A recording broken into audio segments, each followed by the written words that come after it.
It's Freestyle Friday! Coming in hot with quick shots of inspiration on a variety of topics.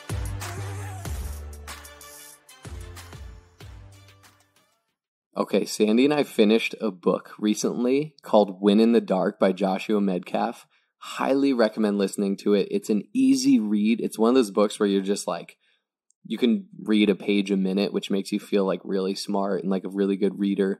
But it was so many life lessons all in a story. So it's kind of like stories are always more fun to read, right? And they weave the life lessons into that. And it's the general story is about a highline walker, and his grandfather was a highline walker, and his grandfather is mentoring his, grandson who wants to take after his footsteps and be a highline walker and achieve it at the highest level. And it was just such a good read. We read it pretty quickly because it was that good. So we'll drop that link in the show notes.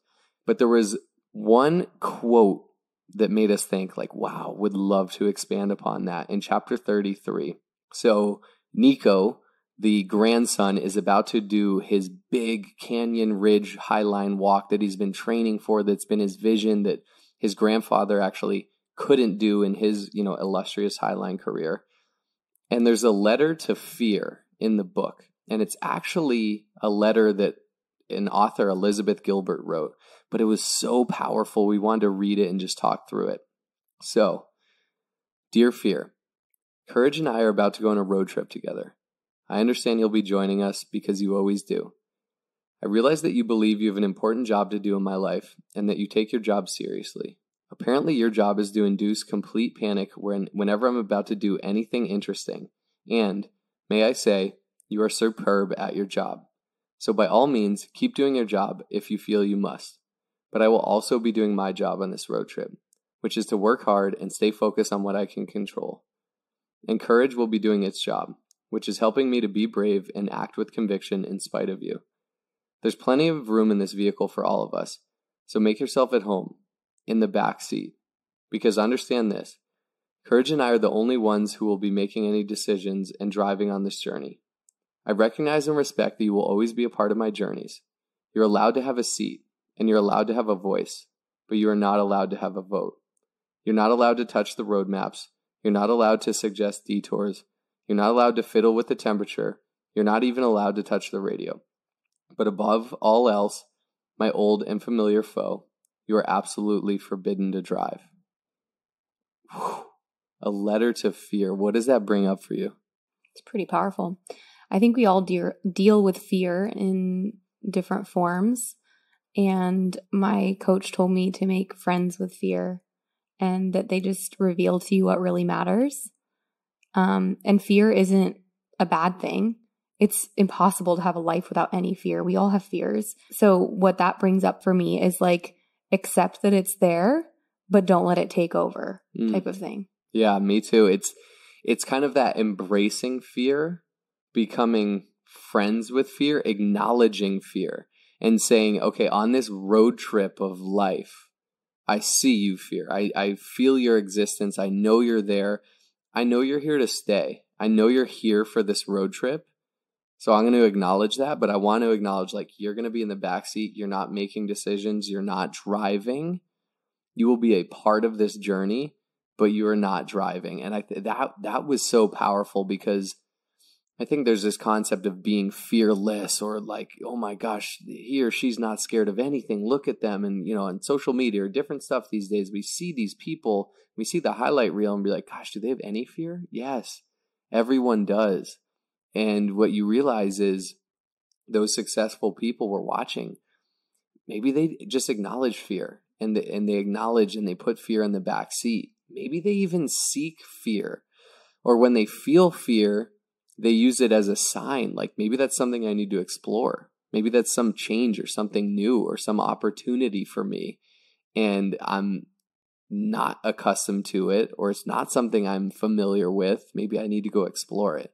But I think channeling and becoming friends with fear is a huge opportunity for all of us. Yeah. And fear is something that it's not going to go away, but I think that you can change your relationship with it and it can transform. There's been things that I was extremely fearful of that now are things that are part of my like daily process. I remember when I first started my network marketing business, this is a silly example, but I would look at people that were really successful, and this was through social media, and I'd be like, wow, like their feeds look amazing and they're always going live and they're so creative, and I don't know how to put myself out there like that. Like I don't want to talk into the camera about my health journey or about where I'm at in my business or about my goals. Like that feels super vulnerable and that feels really, really scary because what if I don't achieve it and then people make fun of me? Or it was this whole like irrational fear of just like wanting to avoid it, to avoid pain.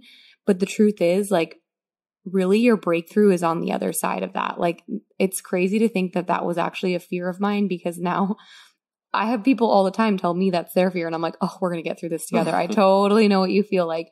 And it's interesting because they say that public speaking is like one of the biggest fears. And I think it can feel like that even on social media. Like if you're going live and seeing like whose names are popping up and watching you, you can immediately be like, oh my God, my old coworker's tuning in. Oh my God, this person's tuning in. And it feels so vulnerable and scary. And really the only way to break through it is to like embrace it and do it messy. And we're huge advocates of doing things messy. Like done is better than perfect with really any example in your life. So make friends with fear, know that it's not going anywhere. But don't let it take over. Like, know like, hey, I see you. Like, I know you're here, but I'm in charge. I love that. What do you always say too? Fear stands for some acronym. There's a few of them. The one I have heard is false evidence appearing real. That's right. Or face everything and run. Is that the other one? Yeah, something like that. Yeah, there's a few of them.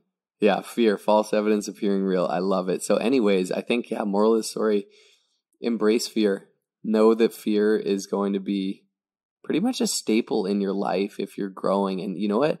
If there's a lack or an absence of fear in your life, it might be time to put some fear into your life. That's probably a red flag too. Yeah, it's a red flag. Might be time to put some, get yourself into some opportunities, some situations where you're like, dang, I'm kind of scared. But you know what, fear? We're on this ride. We're on this ride together. We can be friends. You can't drive. Let's do this. So, getting magnetic. That's a wrap for today. Only those that can see the invisible can do the impossible. So remember, you are magnetic.